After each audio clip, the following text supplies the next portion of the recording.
I'd like to firstly welcome all the Honourable Ministers. I'd like to read all the titles because it goes to show the depth of the involvement of the ministers who are here in respect also of their input into the budget. So starting from my left is the Honourable Minister of Employment, Productivity and Industrial Relations, and he is responsible for about $16.5 million of the budget.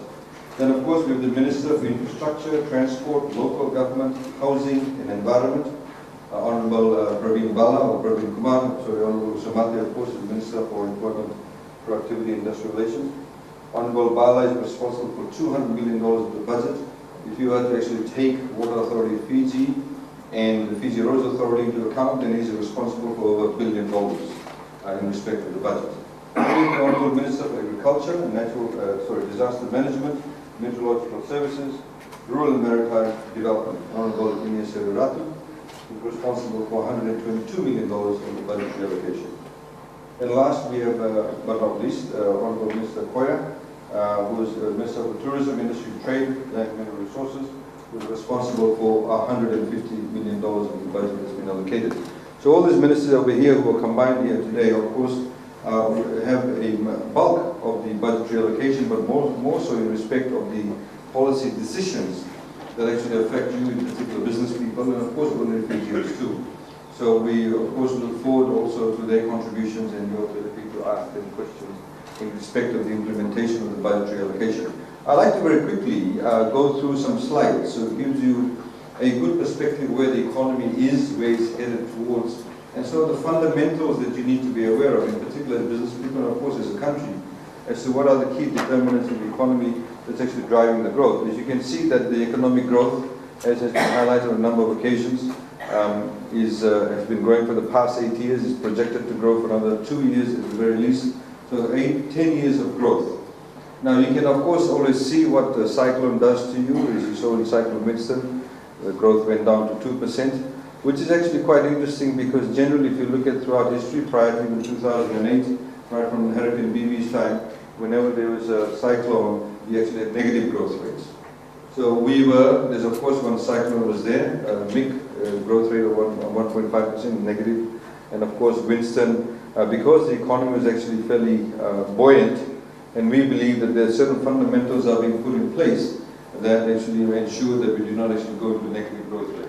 And went down to 2%, and also I think there was a number of policy initiatives and early interventions into the economy that actually kept the economy buoyant. So, for example, things like the FNPF withdrawal, which injected over $200 million into the economy, and also things like Help for Homes initiative actually provide a lot of wealth into the economy where it was on a downward trend, in particular after a cyclone. We can discuss that later. What are the sectors that contribute to the growth? 3.8%. You can see for yourself. Agriculture, in the primary sector is 0.34. Fisheries, of course, a lot of potential. Forestry, a lot of potential. Manufacturing, as you see, has gone up. Construction, huge problems in the construction sector at the moment in respect of shortage of skill sets. Laborers actually be importing people from Indonesia, Bangladesh and Philippines to fill in that void. Of course, a lot of economic potential there, electricity, water, mining. Please tell me if I'm going too fast. In the services sector, which we believe is also a huge future for us, those students next door, and of course in respect of Fiji's ability to be the landing country for the Southern Cross Cable, means that we have enormous potential to capitalize on that. Transport, wholesale, retail, accommodation, all of those areas in the services sector has grown up. For as a government, our objective of course is to ensure that we have broad-based growth. We simply should not be dependent on only one or two sectors to contribute to economic growth. We cannot just depend on tourism and sugarcane industry for our growth. We need to have a variety of contributors contributing to the economic growth of our country. Next slide, please. Inflation, as you can see, inflation was actually relatively stable from 2014 onwards, but following the cyclone, of course, it hiked up quite significantly.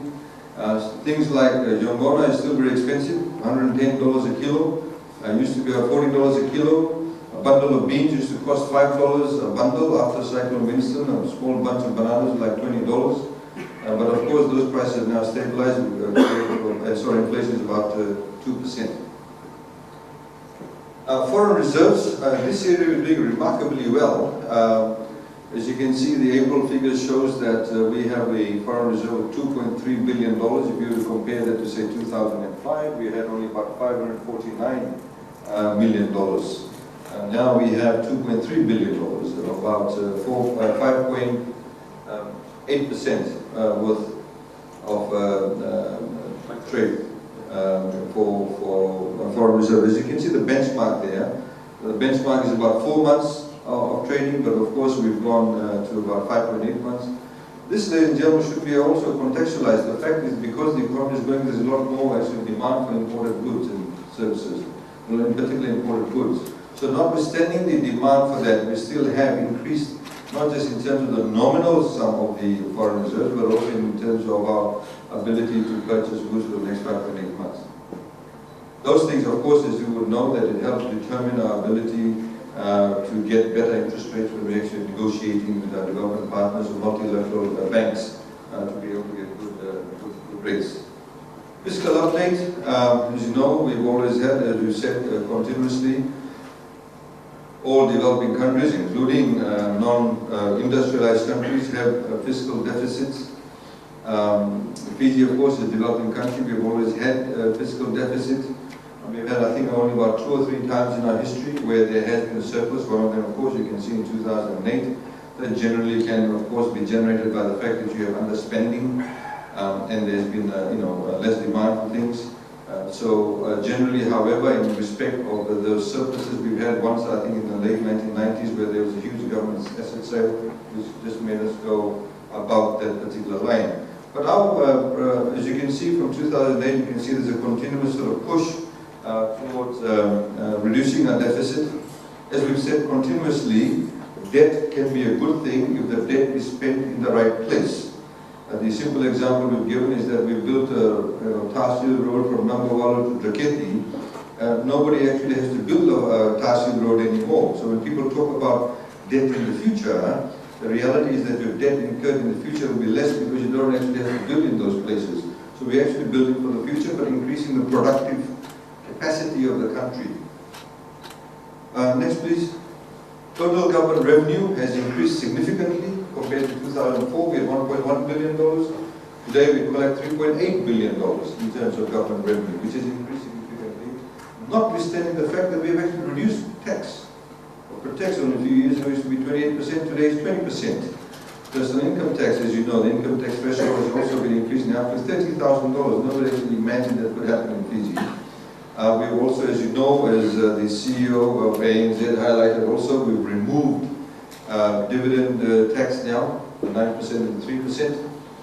So government revenues increase. Of course, we hope to increase that further as we get greater tax compliance. Next slide, please. Total government expenditure. What we've done is we've lumped together infrastructure development, health, education, access to justice, and social protection, and lumped them together to show the difference in respect of spending. Again, just by way of benchmark, 2005 was $1.3 billion. Today we're spending about $4.3 billion in those sectors. And of course, it's important to do so because infrastructure development, of course, is very important. Things like 4-lane road coming out of Nandi Airport means, purely from a tourism perspective, somebody catching a flight, 6:30 a.m. flight from Sydney should be drinking this pina colada or herb beer or whatever it is in Dandenong by midday. It makes you more attractive. Therefore, people say Fiji is an easier place to travel to. It's got a good airport now. The services are good. Let's go there, even though it may be slightly more expensive than Bali, but it's a better quality destination. Of course, the tourism sector has enormous challenges too. We believe that the tourism sector, to charge $70 for curry chicken in Dandenong is ridiculous. It's absolutely ridiculous. That's what they charge. $70 for 2 rotis and curry chicken and a small bowl of dal. We actually are pricing ourselves. It's not the taxes, that's even before the taxes. However, we've of course pumped money into health, in particular now in terms of the salary increases for doctors about 2 years ago, and of course now the nurses, and of course now the specialists being brought in, and various other facilities being built, such as the Mapoi Maternity Health Center and various other places. Education, we're spending this year in education nearly $1 billion, $920 million. actually is being pumped into the education sector. If you take out $170 million for the rebuild, you're still looking at operational costs of just slightly close to $800 million, which means tertiary education loan scheme. It also means that toppers. It also means the allowances we've increased. What it means for your businesses is because you've now been given a bigger smorgasbord of people to choose from, qualified people to choose from for your businesses, well-qualified people. It also means that we are positioning ourselves for the future. There are many economic opportunities that will arise from if we're able to capitalize on the economic growth that we have now. If we don't do that capitalization now, we will actually lose the momentum. That's very important. A lot of people don't realize that. In the same way, a lot of people think, well, things are going fine. No, yes, it is going fine, but no, we cannot play around with the system. You need consistency in policies. You cannot have somebody coming 1/3 into the play and chopping and changing things. If you look at most governments throughout the world, the ability to be able to create deep wealth and deep infrastructure has resulted only from consistency in policies. And that is very, very fundamental to this. Access to justice, of course, is getting back. It's very important because in order to have economic growth, you need to have equality in society. You need to have people who are on the fringes of society be able to know that they actually can participate in the growth of the country. So there are people who are poor in Fiji. There are people actually who do not have access to justice. There are abandoned children. There are single women. There are disabled people. There are people who need legal representation. We've now increased the funding to Legal Aid Commission. It's a constitutional requirement. We spend about in excess of $5 million. We have places like Tandavu and other remote islands and other parts of Viti Levu and Manun where people actually have access to justice. It's very important for that. Social protection. Again, similarly, we have introduced things like many people would know. Some people obviously don't know when they talk about things like minimum wages, etc. They are literally, the RBF conservative estimates is about 130,000 Fijians actually in the informal sector. These are the people who may be selling fish by the roadside, who have never worked for anybody, who worked for themselves throughout their life. They have never had FNPF, for example. So, a lot of them, for example, are now over 65 years old. They don't have any social protection whatsoever. We started a scheme about 4 years ago where anybody over the age of 70 received $30 a month in terms of some sort of social benefit. We've now increased it to $100 and it's 65 years and over. And so this is actually to provide these people with some form of assistance to be able to, again, give them a sense of dignity and be able to access the economic resources that we have. Of course, we've now increased it to persons with disabilities, etc. We spend over $30 million in providing these types of benefits. Expenditure mix. This is very important. Again, from an economic perspective, you would also appreciate it, businessmen and women. If you look at, say, again, 2004, 2005 as a benchmark, out of the every year spend of government, 83% went into operational expenditure, operational costs, just running your day-to-day government. And only 17% went into capital expenditure. Today, by comparison, 59% only spent in operational expenditure and 41% in capital expenditure. Frankly, if those people from 2004 had actually, or even prior to that, had a higher spend in capital, today we won't have to spend so much money in capital. We're actually playing catch up.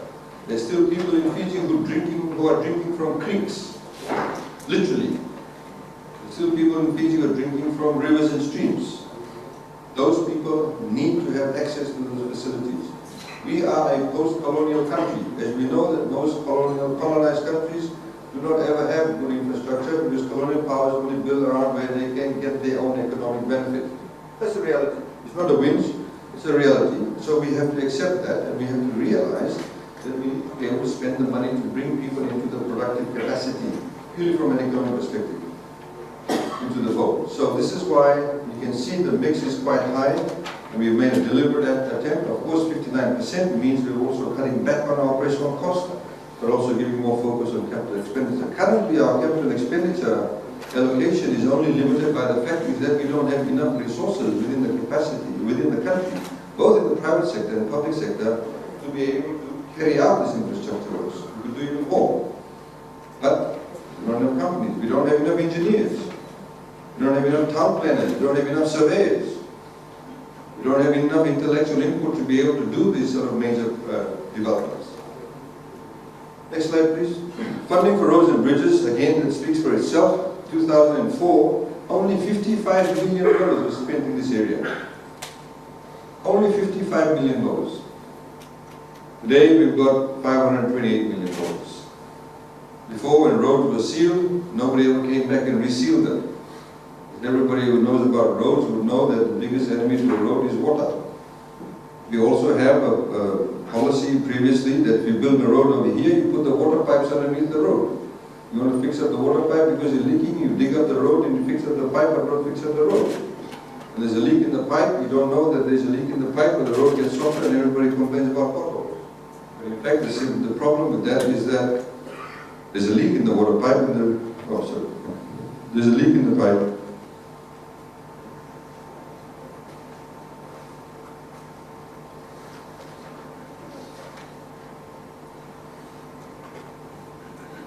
Okay, so we can talk about that later, but just to highlight to you, if you see the 4-lane road that's been built outside Nadi Airport, one thing you'll notice is that there's no overhead cables.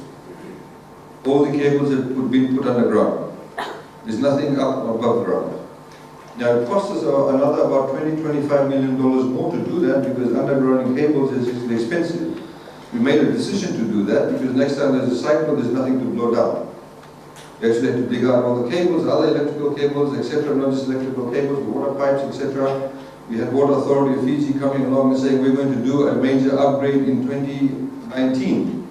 We said you have to do it now because when you come back in 2019, you dig up half of the road we've done. So a lot of the stuff that we're doing now, in fact, is actually for the future.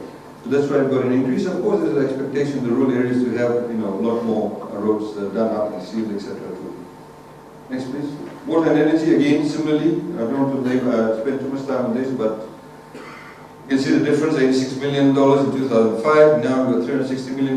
This, of course, includes rural electrification, grid extension. We do not have electricity, for example, around Vitilevu. In many productive areas, they do not have electricity. Many homes don't have electricity. But that also includes tariff subsidy. Today, anybody earning less than $30,000 a year, a household earning less than $30,000 a year, the Fijian government pays 17% of the 34 cents cost per unit that they have. We subsidize that up to 100 kilowatts for those people. We also give subsidized water to, again, households less than $30,000, earning less than $30,000, 90,250 liters of water a year. So again, is to create that level playing field. Funding for education, as I mentioned earlier on, you can see the significant difference, $930 million. Of course, we've got TELS, and we've increased the allowances for the students here. So, for example, we pay them during the tri-semester breaks and the semester breaks because, of course, they still have to live, they still have to pay for rental accommodations, and those sorts of things have been actually taken into account also. We've also, just as a side information, TELS is only applicable if you actually complete year 13, but from this year, or after August the 1st, will be actually included if you even do year 12, but for certain engineering courses at FNU. There's a shortage of people, so those engineering courses in diploma actually accept students who've done year 12. So they are now eligible for TELS also, but only for those certain engineering courses. Funding for health, of course, has again improved significantly. We are, at the moment, as has been highlighted, working on the public-private partnership through IFC and World Bank, and more details of that will be given. We hope that the moment that's completed early next year, that we'll see a huge leapfrog in the range of tertiary healthcare services available in Fiji. This is very significant. You can see that our operating savings, operating revenue less operating expenditure, has increased quite significantly. In 2004, there's about $58 million. Now we have about $896 million in operating savings, which means we have to borrow less in order to be able to build. And of course, it means that we've sort of tightened up our, in terms of our controls. But of course, a lot more can be done in that area too. Government debt. I think, as I've highlighted in the public consultations, the line to actually watch is this. The debt to GDP ratio, opposition, Fiji Times, talk about government debt without knowing exactly what it is. Perhaps they're politically motivated, obviously the opposition is. But the nominal debt, of course, has grown, but as a percent of GDP, it has actually come down. It was interesting the other day, somebody in the opposition said, you know, we need to use Canada as a benchmark for certain things. Canada's debt to GDP ratio is 92%. Its total debt exposure is $1.2 trillion. Nobody calls it an economic failure, but they apparently Fiji Times thinks it is in Fiji's case. But the reality is that, ladies and gentlemen, as I said, that if you actually are spending in the right areas and your debt to GDP ratio is kept very much in control, then you're headed in the right direction. If, for example, your debt in nominal terms goes up, and also at the same time debt to GDP increases, goes upwards, goes north, then you may have a situation. But also at the same time, if your debt goes up because you pay for operational expenditure, then of course you also have a big problem. But in our case, of course, our operational expenditure in fact has come down. We have actually operating savings, and the spend is actually for productive capacity. Debt to GDP comparison, this is just some statistics we pulled out to compare other countries. Again, if you look at Japan, it's out of whack, 239.2% debt to GDP ratio. Ours is 47%. There's 39.2%. USA, Maldives 81.5%. Seychelles. These are so comparable countries. Mauritius is very interesting. I had the privilege of going there earlier this year. Mauritius decided a few years ago to actually invest very heavily in infrastructure and take advantage of the fact that they are next to one of the largest growing continents in the world. So Mauritius actually remodeled itself to say it's a safe haven for Africa. So if you want to do business in Africa, you come and set up your head office in Mauritius and do your business from Mauritius. So they've done 4-lane roads, they've set up ICT sectors, huge spend actually. In US dollars, our nominal debt is $2 billion US. Theirs is $6 billion US. Much smaller than Fiji. Their total land area is about only 2,000 square kilometers. We are 18,000 square kilometers. But they've actually positioned themselves well. Their debt to GDP ratio is 62.7. Nobody says that there's anything wrong with it because they've actually invested in the right places. They've upgraded the airport, they've done the 4-lane roads, they've done the ICT sector, they've got about 3 hospitals. Population of slightly over 1 million people, they've got 3-4 hospitals because the Africans come and get the medical services in Mauritius. They also offer, again, like the law that we've introduced only recently, which was criticized by some foreigners, you cannot own as a foreigner any land in Mauritius. But the foreigners are rushing to buy properties in Mauritius, and that is to strata title. And when you buy strata title, 50% of the cost price actually goes to the government. But you get actually a form of permanent residency. You can come in and out. But you only can buy strata title. So they've actually positioned themselves quite well and very cleverly. And again, of course, you have other countries. I mean, if you see Australia 41.1%, but in nominal terms, obviously, is much higher than what we have in terms of the actual debt itself. Major revenue policies that are announced in the budget. Again, of course, the income tax threshold increased from 16 to 30,000.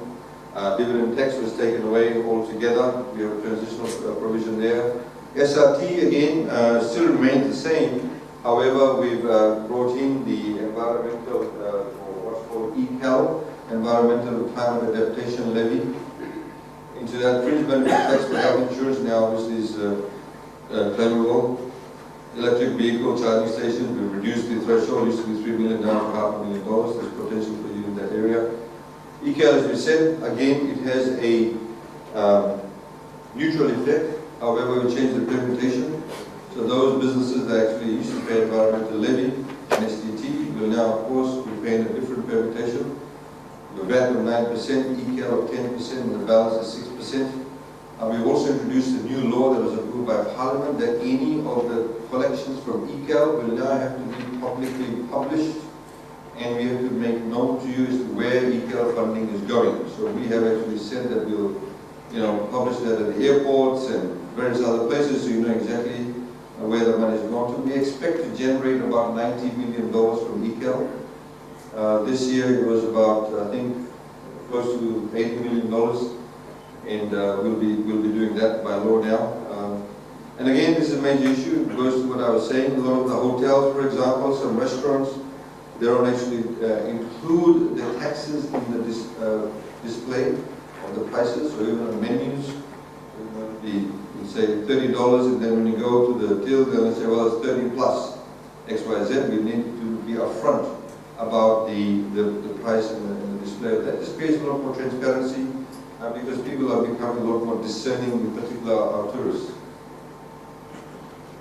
The tax incentives in these areas, the tax-free region, commercial agriculture, agro-processing, biofuel incentive, accelerated depreciation, well-known to building and agriculture, ICT, fisheries, forestry has been extended to 2028 to give some, again, certainty. We've also given an amnesty, for those of you who may feel they need amnesty, for undeclared foreign assets and income. Please do so if you have assets sitting offshore. We know when we gave the amnesty earlier on, there are some people who actually declared assets, but they only declared 2 properties out of the 20 properties they have offshore, in the hope that we will not find out the balance of the 18. We have, as a complement to that, of course, within the Ministry of Economy, we're setting up a economic intelligence unit. I don't know whether it's in today's advertisement, today's papers or not, but FIRCA is going to advertise calling for audit specialist firms to actually provide services to them to actually audit various sectors in Fiji, because we still believe there's a lot of undeclared income that needs to be obviously declared. When we give an amnesty, we've also given amnesty to those small and to medium enterprises that have a turnover of less than $1.5 million. We realize the fact that FIRCA, no longer called FIRCA, which is now Fiji Revenue Customs Service, may have been harsh on some of these businesses. So we've given the amnesty to actually be compliant, to help them come to speed with the laws. Again, I just very quickly tried to put in some of the areas where we reduced generally duty. Again, you can see the huge focus on construction, fabricated steel structures, scaffolding, shelving, rackings, all of this have come down to 5%. Also for insulated cables, vinyl sheet piling. This is interesting because vinyl sheet piling is used for a lot of the seawall build, and so we reduced the duty on that to get more privacy. In fact, we zero-rated the duty on that. And it's a very good material for building seawalls. So things like glues, explosives, sealers, all of these have come down. Again, it's all in the area of the construction sector, fine-tuning it. We've also, tried to unblock many of these sort of what we call the shackles to some sectors within the economy. For example, the public services sector. As the CEO of ANZ highlighted, he talks about traffic jam, but we do actually now have traffic jams according to our standards. The reality is that in a few years' time, we actually need people to get on the bus. The example that I do use is that you'll never find anybody wearing a suit in a bus in Fiji. They think it's below them to catch a bus.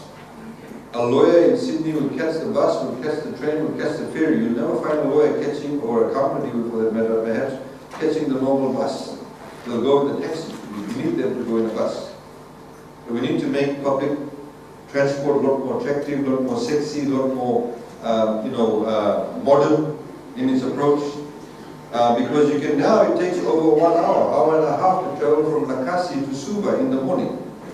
Can you imagine the amount of fuel that we are burning, the amount of carbon that we are actually putting into the air? We need to have, for example, bus lanes. Now, if you have a bus that doesn't have any windows, then of course people find it a lot more difficult to get on those buses. So these are the kind of things that we're doing. What we've done also is we're saying now that anybody that has a taxi permit will now be given a taxi permit for 10 years, period. Because taxi permits by LTA was issued only for 3 years. When I go to the bank to buy a car to run as my taxi, the bank gives me a 5-year loan. Why would I take a 5-year loan with the view that maybe my taxi permit won't get renewed after 3 years? So it gives me certainty. We've also worked with the Reserve Bank of Fiji, and we want the banks to come on to speed really quickly, that if you own 3 taxis or less, if you go and borrow, you get an interest rate of 5% and no more. You can now, by law, actually mortgage your taxi permit. So it makes it a lot more attractive for the banks because they know they've got some form of clawback other than just the vehicle itself. There's actually an asset. So the taxi permits are now actually have become an asset. Similarly, we've done it with mini buses. Similarly, we've done it with omnibuses. Omnibuses are big buses. They've now been given a 15-year permit. They used to get only a 5 or 10-year permit. It was very subjective, so that introduced corruption. So now everybody gets a 15-year permit. So 1st of October, all the current permit holders will get those periods of extension, and also we've made a distinction between the bigger bus operators and smaller bus operators. The smaller bus operators will now get, again, interest rate of less than 5% and various other attractions. We put all of that in. Inter-island shipping, we zero-rated everything. As far as the importation of bus ships are concerned, and also the duty on the spare parts, because we need to increase the level of transportation in the maritime areas. Similarly, new parts for motor vehicles, new engines, we reduce the duty.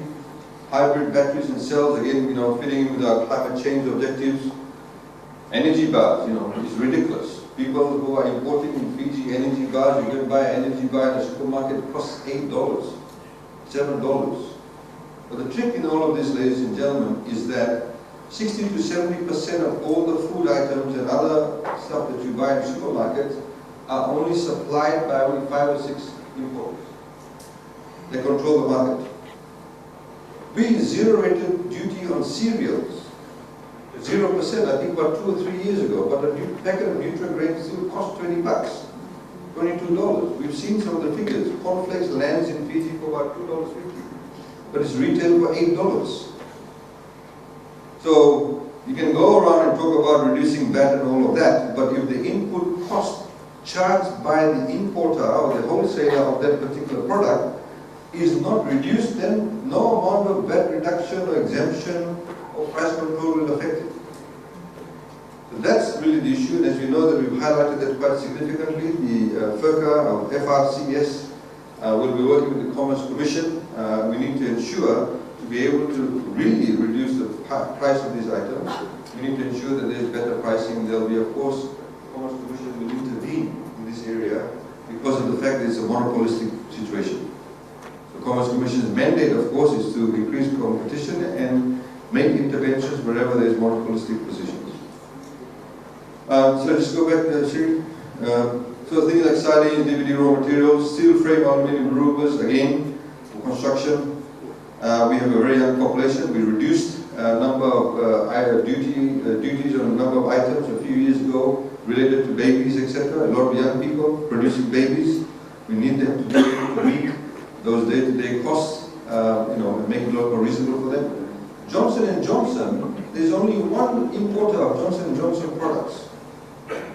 Only one company. Even though we've zero-rated duty on it, the price has not come down. It's a ridiculous situation, so that company needs to be subject to Commerce Commission review. And the answer given by that company to FIRCA was that, well, if I reduce my price in Fiji, I'm also the sole agent for Tonga. I will have to push down my price for Tonga. We really don't care about Tonga, we care about Fiji. So you see, these are the kind of positions taken by these companies, which is actually to the detriment of our country. Of course, one can argue and say government is actually losing revenue by reducing duty from 32 to 5%. By losing revenue, the reason I want to lose revenue is because we want more people to access these products. There are only 3 importers of outboard motor engines in Fiji. And the markup goes up to about 85%. It ranges from 45% to 85%. Now, what we view is that, and I need to say this because we need to look long term, because the President and others talked about long-term objectives. If the pricing of outboard motor engines is reasonably priced, then the poor guy who runs the outboard punt in Kandavu or wherever it is, in Laos and various other places, he or she is not going to keep on trying to fix it up. They'll actually buy a new one. So it creates a volume. Turn around, the turnover is much higher. We need to think along those lines. But people are trying to make a kill from one sale, and that's the problem. We've done things like, for example, if you see, our items imported for health promotion programs, we've done that also. Next slide, please. If you bring in, things for TVAT training activities, again, in the diving sector, diving is very big in Fiji. We've also reduced the duty on all these wetsuits and what have you, aquaculture products, duty-free concession with zero-rated duty on that. Again, you know, things like microphones, single, multiple speakers, hailers, because we zero-rated duty for the music industry, and these are some of the related items. Toweling fabrics, you know, again, used to be about 32% ready-made towels. If you go to some of these shops, people who have low-income, you know, households, they buy a towel, you wipe your body with that towel, the towel just skids over the water, and the water is still there. That's the kind of quality of towels that we have in Fiji. So, you know, these are very important things, because when people are actually able to buy goods that actually does work, they feel good about themselves. They feel good about their country. They feel good about themselves. It gives them a particular level of dignity. Dignity should not be only limited to a particular socio-economic level.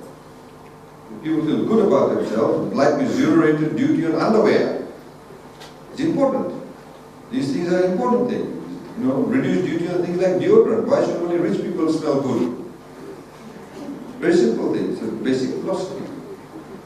So we've done things like that, but of course also, as you know, that goods imported for international sports tournaments, we have now duty-free concession, national team uniforms, all of that, goods imported for international meetings. As you know, we're trying to target the MICE market. FNPF is building about a $100 million facility in Momi, about a 4,000 sitting capacity. We have the ability to now have major, you know, MICE events. You can have even boxing, you know, international boxing competitions, to IFA awards, to all sorts of conventions. We've got the ADB annual meeting for 2019. We can target those areas, so obviously we need to be able to ensure that we're one step ahead of that. So just go back to that one. Oh yeah, this is just the technical one. So the next one. Of course, the usual sort of sin goods have gone up again by 15%. So for more details there in German, you can go to our website. All those details are there, the budget estimates, budget address, the supplement to the estimate, the budget flyers are there. We've actually produced flyers. If I can just show this to you. Just to make it easier for the...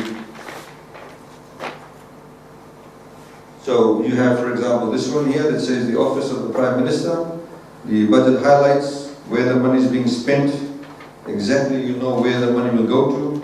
We have, for example, Water Authority of Fiji, it's a very thick one. It tells you exactly which village, which settlement, which area will get water tanks, what will be the size of the water tanks. All of those sorts of things are clearly enunciated, so it creates a lot more transparency. You can actually get the information there. And of course, you have the right to reply in that.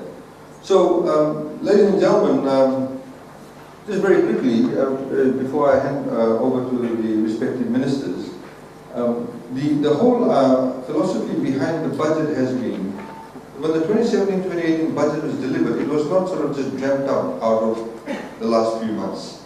We actually, some of these issues we identified a few years ago that we wanted to implement. So we actually had a game plan. We've got a few other things in the game, and which we'll of course announce in the next few years to come. But we need to be able to reach certain positions within the economy. We need to have the legal framework to be able to implement many of these policies that we actually have in fact put into practice now. So, as we've said, like your businesses, I'm sure you don't think from year to year. You think, you know, on a long-term basis, you have a 5, 10, 15-year, 20-year plan. Similarly, that's what we have done. But I think what is very important is that we need to be able to recognize that while the economy is growing, we need to maintain that momentum, and we need to maintain that consistency in policies. And I think to be able to then capitalize exactly on what is happening within the economy. The other point also to make is that we need to ensure that we have the right resources directed in this growth phase, because if we don't, then we'll actually lose the momentum. So, for example, you know, we have had a number of tradespeople from Fiji stolen by Christchurch. Huge rebuild in Christchurch. So we have gaps. Today, a welder in the construction industry in Suva is getting paid $15, $16 an hour. A bricklayer, simple bricklayer, or block layer as we call it in Fiji, is getting paid $8, $9 an hour. People actually complain about, oh, I hired this person to lay the bricks and he's left. Yes, he's left because the other guy on the other construction site is offering $1 more an hour. But that's, at the moment, the level of pressure in the construction industry. We actually have now engineers being brought in from overseas, working engineering firms. We have partnered now with the Fiji Engineers Institution, with the enormous school rebuild program. 95% of all the schools that we are rebuilding did not even have an architectural plan, did not even have an engineer's plan. It basically just put on together. Of course, some of these schools, majority of them run by committees. Whenever they had the money, they put up a building. So now all of the schools that we are rebuilding, you can go back and there's a blueprint for that. Now that's actually building resilience in the infrastructure. But what it's also meant is that there's been a huge demand for the private sector to produce these types of people. This is why if you look at the Topper Scholarship, it's all generally skewed towards science-based subjects. Like I said, we don't even have doctors, nurses, physiotherapists, radiologists, town planners, marine scientists, foresters, psychologists. We don't have enough of these people. We don't even have a speech therapist, a Fijian speech therapist. Now, if we're able to invest in those areas, there are many children, for example, they may have some kind of speech impediment, but if we have the right intervention at the right time, they'll be cured, they'll be fixed up. So we need to be able to think about these things as a country. We need to be able to invest in those things. So this is precisely what we have done, and this is precisely why we are saying, is that there are certain areas in Fiji that really should be dealt from a political perspective. And the economy is one of them. We need to be able to think as a country as to where we headed towards. Because I'm sure everybody in Fiji wants economic growth. Everybody wants to ensure that their capacity, their earning individual capacity as a household also increases. Those children, I shouldn't say children, those young people next door, as I said to them when I spoke to them, I said, don't migrate. Please stay in Fiji. There's potential in Fiji. But in order for us to be able to maintain them in Fiji, we need to create the right conducive environment for them. This is why things like retirement age in the civil service 55 is very important.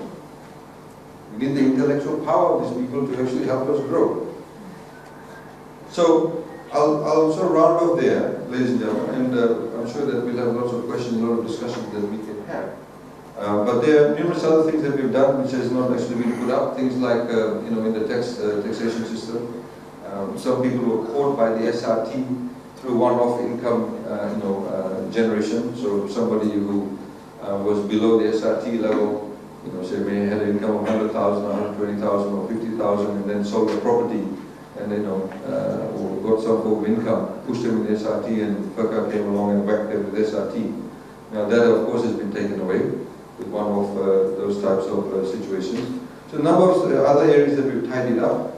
A number of processes also internally within the Ministry of Economy that we have tried tying up to. So we've delegated a lot more powers to the Permanent Secretary in terms of the processing of RIEs, processing of payments, etc., to ensure that we get rid of the red tape. So thank you very much. I'd like to thank once again ANZ for this, and that we've got us all together. We will, of course, be going around Fiji in the next few weeks and talking to respective groups again and telling them more about the budget, in particular the areas, for example, the bus operators, the taxi operators, the students. In fact, we're doing one set of discussions, post-budget discussion at USP next week, Tuesday at 9 o'clock, because we find there's a lot of information that people don't know about, there's a lot of misinformation. A lot of, for example, I was in Vanmalevu, a lot of the elderly people weren't aware that we actually now they're entitled to get this $100 a month pension. They've never had it in PF. And they said, oh, it's there. So we're trying to sort of get the message across, because once you're able to get them into the fold, they become a lot more productive. So thank you once again, and now I hand over to you. Thank you.